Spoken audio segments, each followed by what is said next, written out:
नमस्कार साथियों, आप देख रहे हैं समाचार गैलरी और मैं हूं आपका अपना साथी हेमंत कुमार गुप्ता।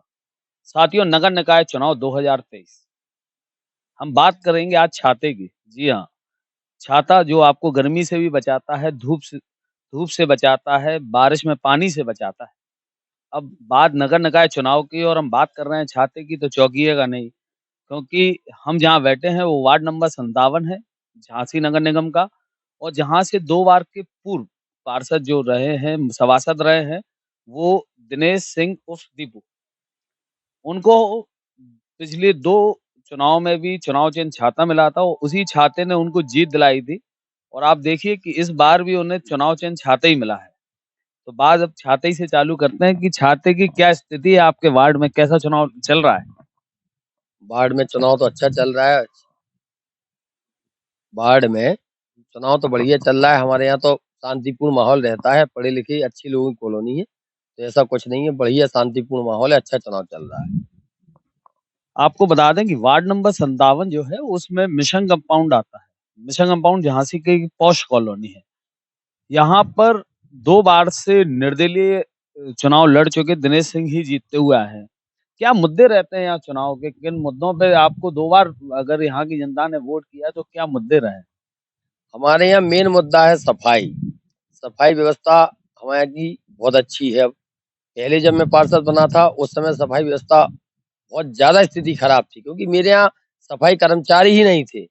जब मैं पहली बार पार्षद बना था 2012 में, तो जब मैं पार्षद बना तो मेरे वार्ड में 3 कर्मचारी थे और 10,000 की पब्लिक में 3 कर्मचारी से मैं क्या सफाई कराता और क्या मैं लोगों को बताता कि भाई क्या व्यवस्था है। उसके बाद में जब पार्षद बना तो मेरे वार्ड में 25 कर्मचारी इकट्ठे भर्ती हुए थे, मतलब एक बार में। आज मेरे वार्ड में 30 से 32 कर्मचारी हैं। तो सफाई व्यवस्था बहुत सुचारू रूप से अच्छी है। दूसरी समस्या थी मेरे यहाँ सबसे पहले निर्माण की, क्योंकि मेरे से पहले एक महिला सीट थी, तो महिला पार्षद रही तो नगर निगम में परेशान रही, नहीं हो पाया इतना काम।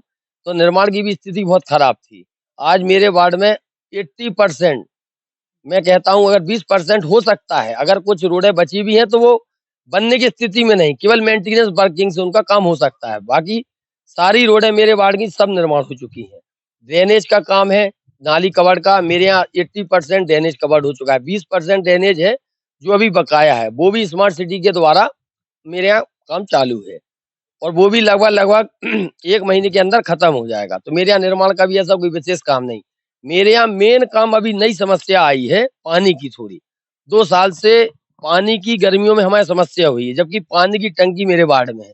लेकिन टंकी होने के बावजूद जल संस्थान के अधिकारियों द्वारा शारदा हिल्स, कहाँ पर है? अतिया तालाब पे।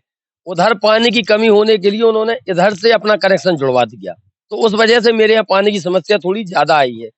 चौथी चीज़ है हमारे यहाँ पार्क की व्यवस्था। पार्क की व्यवस्था बहुत प्रयास किया लेकिन नहीं हो पाया, क्योंकि मेरे यहाँ कहीं नगर निगम की 1 फुट ज़मीन नहीं थी।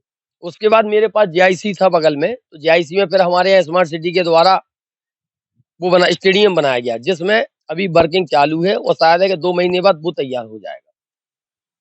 काफ़ी विकास कार्य यहाँ मौजूद सभासद जी ने गिनाए हैं। एक गृह कर एक बड़ी समस्या है। आप पॉश कॉलोनी है, कहीं न कहीं जब आप वोट माँगने जाते होंगे, तो ये बात आपके सामने आती होगी कि दिनेश जी, इतना गृह कर नगर निगम ने बढ़ा दिया है कि लोगों को लगता है कि वो अपने ही घर में किराएदार हो गए हैं। तो इसको कैसे देखते हैं आप कि जो गृह कर बढ़ा है, क्या वो उचित है? और अगर आप सभासद चुनने जाएँगे इस बार, तो इसमें आपकी क्या भूमिका रहेगी? गृहकर का सबसे बड़ी समस्या क्या थी, मैं आपको बताऊँ कि नगर निगम 2012 में उससे मेरे पहले बना था, डॉक्टर बीलाल जी के टाइम पे। अब वो क्या हुआ, गृह कर जो लेना चाहिए था, स्वकर प्रणाली उसी समय से लागू होना चाहिए थी। लेकिन जब मैं पार्षद 2018 में दोबारा बना, तब ये टैक्स लागू हो गया। जबकि ये गवर्नमेंट लागू कर रही थी जब प्रथम बार नगर निगम बना था।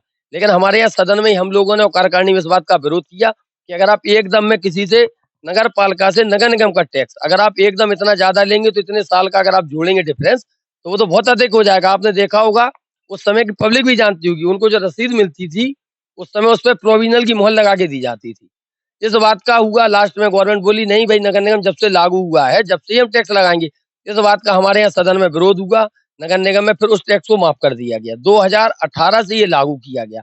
अब रही बात कि कितना लागू। अब क्या था कि लोग पहले नगर पालिका थी, 100 रुपए भी लग जाता था, 200 रुपए भी लग जाता, तो आदमी को एकदम में जैसे 200 रुपए देने वाला हो, अब आप उसका टैक्स 2000 रुपए ले रहे हैं, तो वो एकदम में डिफरेंस अमाउंट इतना ज्यादा हो गया कि लोगों को वो बहुत परेशान पैदा कर। अगर यही चीज थोड़ा थोड़ा बढ़ाते तो वो आदमी को दिक्कत नहीं आती। उसी के हिसाब से वाटर टैक्स बढ़ गया। फिर भाई वाटर नगर निगम 10% लेता है तो वाटर टैक्स 12.5% ले रहा।